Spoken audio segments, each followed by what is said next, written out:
এই ইসকান সদস্যদের দৃষ্টান্তমূলক বিচার করতে হবে এবং ইসকান সংগঠন বাংলার জমিনে এটাকে নিষিদ্ধ করতে হবে। কথা বলেন না কেন?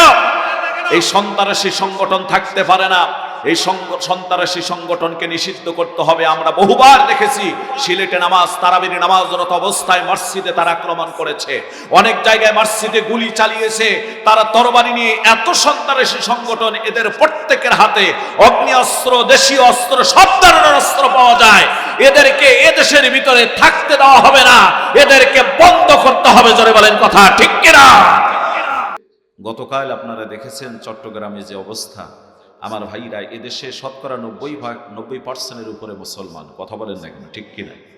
যেখানে শতকরা 90% মুসলমান, সে দেশে ইসকান সদস্যরা এদেশের একজন রাষ্ট্রপক্ষের আইনজীবীকে ইট দিয়ে মাথা থেতলিয়ে এবং গলা কেটে হত্যা করা নৃশংস, এবং এটা অত্যন্ত ন্যাক্কারজনক এবং দুঃখজনক। জোরে বলেন কথা ঠিক কিনা? এজন্য আমরা বর্তমান অন্তর্বর্তীকালীন সরকারকে বলতে চাই, ইসকান সদস্য যেই হোক, সেটা সনাতন ধর্মের হোক, আর সেটা ইহুদি হোক, খ্রিস্টান হোক, যে কোনো ধর্মের যোগসাজকে হোক না কেন, এবং যে কোনো দলের দেশের হোক না কেন, তাদেরকে গ্রেপ্তার করে দৃষ্টান্তমূলক বিচারের কাঠগড়ায় দাঁড় করাতে হবে। অন্যথায় যদি আপনারা বিচার করতে ব্যর্থ হয়ে যান, বাংলার এই 68,000 গ্রাম বাংলার তাওহীদি জনতা বিচার হাতে তুলে বাধ্য হবে। জোরে বলেন কথা ঠিক কিনা? যেখানে ইসকান পাবো, ইসকান ধর্ম এক একটা করে ধোলাই করব। কারা কারা রাজি আছেন? আগে আমরা নিজেরা আইন তুলে নেব না, কিন্তু আমরা দেখব যদি বাংলাদেশ সরকার, অন্তর্বর্তীকালীন সরকার ব্যর্থ হয়ে যায় তাদের বিচার করতে, আমরা তাওহীদি মুসলিম জনতা তাদের ছেড়ে দেব না ইনশাআল্লাহ। কারণ আমরা সেই বীরের জাতি। আমরা কিসের জাতি? আমরা সেই বীরের জাতি। আপনাদের অবশ্যই মনে আছে হযরতে খালিদ বিন ওলীদ মুসলমানদের সেনাপতি, আর অপর দিকে কাফেরদের সেনাপতির নাম হচ্ছে আরমানি। তার নাম একটা হলো, তার পূর্বে ছিল মহান আরমানি। কাদিসিয়ার প্রান্তে হযরতে ওমর ইবনুল খাত্তাবের শাসন আমলে আল্লাহর বান্দা আমিরুল মুমিনিন, খলিফাতুল মুমিনিন, আমিরুল মুমিনিন হযরত ওমর খালিদ ইবনে ওলীদকে অল্প কিছু সৈন্য নিয়ে পাঠিয়ে দিলেন কাদিসিয়ার প্রান্তে। বললেন, যাও তুমি যুদ্ধে। কাদিসিয়ার প্রান্তে হযরতে খালিদ বিন ওলীদ বিশ্বজয়ী যোদ্ধা গিয়ে দেখলেন কাফেরের সৈন্য এসেছে 80,000। বলুন না আল্লাহু আকবার। মুসলমান অল্প, কাফেরের সৈন্য 80,000। খালিদ বিন ওলীদ কোনো ভয় পেলেন না। সুবহানাল্লাহ। সেই বীরের জাতি তো আমরা। কথা কয় না কেন? তাদের উত্তরসূরি তো আমরা। খালিদ বিন ওলীদ যুদ্ধ শুরু করে দিলেন। প্রাথমিক অবস্থায় মুসলমানরা পরাজয় বরণ করে ফেললো, যেহেতু সংখ্যায় কম। বন্দী হয়ে গেল কাফেরদের হাতে বন্দিশালায়। খালিদ ইবনে ওলীদ মাত্র 12 জন সাহাবীকে নিয়ে বললেন, শোনো আমার সাথী সঙ্গী ভাইরা, আমার বন্দী ভাইদেরকে যুদ্ধের ময়দানে বন্দী অবস্থায় রেখে কাপুরুষের মতো বাড়িতে ফিরে যাওয়া আমি খালিদ ইবনে ওলীদের পক্ষে সম্ভব না। আমার সঙ্গে কি তোমরা একসঙ্গে কাঁধে কাঁধ মিলে আমার বন্দী ভাইদেরকে মুক্ত করার জন্য ওই 80,000 সৈন্যের দুর্গের ভিতরে ঢুকতে প্রস্তুত আছো? তারা 12 জন বললেন, আমরা প্রস্তুত। খালিদ ইবনে ওলীদ 80,000 সৈন্যের ভিতরে ঢুকতে যাচ্ছেন। গেটে যখন সৈন্যরা খালিদ ইবনে ওলীদকে বাধা দেওয়ার চেষ্টা করলেন, খালিদ ইবনে ওলীদ শুধু বড় বড় চোখ দুইটা করেছেন। সৈন্যরা ভয়ে আর কিছু করলেন না, খালিদ ইবনে ওলীদকে ভিতরে ঢুকতে দিলেন। জোরে বলা যাবে কি সুবহানাল্লাহ? খালিদ ইবনে ওলীদ ভিতরে ঢুকলেন, সোজা আরমানির সেই কামরায়, তার সেই বন্দি মানে তার কামরায়, তার বিশেষ মহলে প্রবেশ করলেন।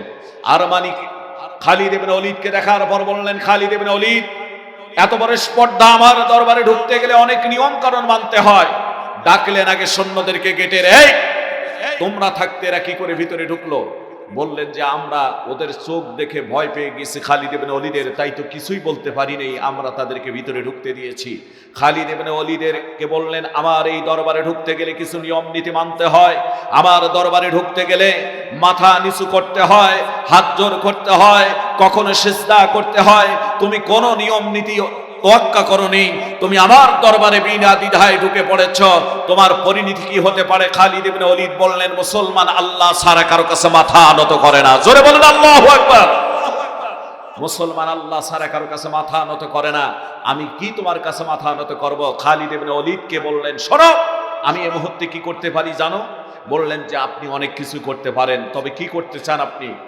বলল যে তুমি আমার দরবারে নিয়ম নীতি মানো নাই, আমার দরবারে নিয়ম নীতি মানো নাই, তোমাকে এখনই গ্রেফতার করা হবে। শুধুই গ্রেফতার না, আমি আমার বন্দীদেরকে হুকুম, আমার সৈন্যদেরকে হুকুম দিয়েছি, আমার চোখের সামনে তোমাকে কেটে কেটে টুকরো টুকরো করবে, তোমার বড় সাথীকেও তাই করবে।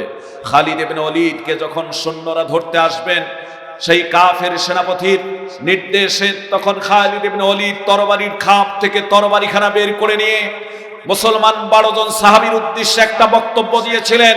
তিনি বলেছিলেন, ইয়া আসহাবা মুহাম্মাদিন সাল্লাল্লাহু আলাইহি ওয়াসাল্লাম, মা কুতিলনা আলাল জিহাদি মা মুহাম্মাদিন সাল্লাল্লাহু আলাইহি ওয়াসাল্লাম দাবিরুনা আলাল কুফফারি ওয়ালা আলকা মাআকুম ফিদ দুনিয়া বা'দাল ইয়াউমি ওয়ালাকিন আলাল কাউসার।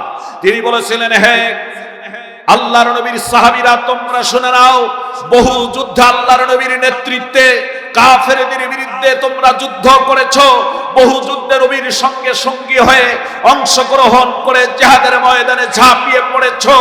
আজকে জীবনের শেষ যুদ্ধ মনে করে 12 জন তরবারি উঁচু করে নাও, আমার বন্দী ভাইদেরকে মুক্তি না করে নিয়ে এখান থেকে যাব না, হয়তো শাহাদাত নয়তো গাজী। যদি আমরা মরে যাই, হাউজে কাউসারে বিশ্ব নবীর সঙ্গে দিদার হবে আমার। তরবারি বের করে নাও। 12 জন সাহাবী তরবারি বের করলেন খালিদের সঙ্গে। খালিদ ইবনে ওলীদ ঝাঁপিয়ে পড়তে চাইলেন 80,000 সৈন্যের বিরুদ্ধে। আরমানি চিন্তা করলেন, আমি তো সামনে, আমার আগে জীবন চলে যাবে, সুতরাং বললেন, খালিদ ইবনে ওলীদ, তোমার কাছে ক্ষমা চাই, মাপ চাই, তোমার সঙ্গে আমি কোনো যুদ্ধে জড়াতে চাই না। ও খালিদ, তোমার সৈন্যদেরকে মুক্ত করে দিলাম, তুমি তাদের নিয়ে যাও। জোরে বলেন আল্লাহু আকবার। আমরা সেই বীরের জাতি, সুবহানাল্লাহ বলেন। সুতরাং বলতে চাই,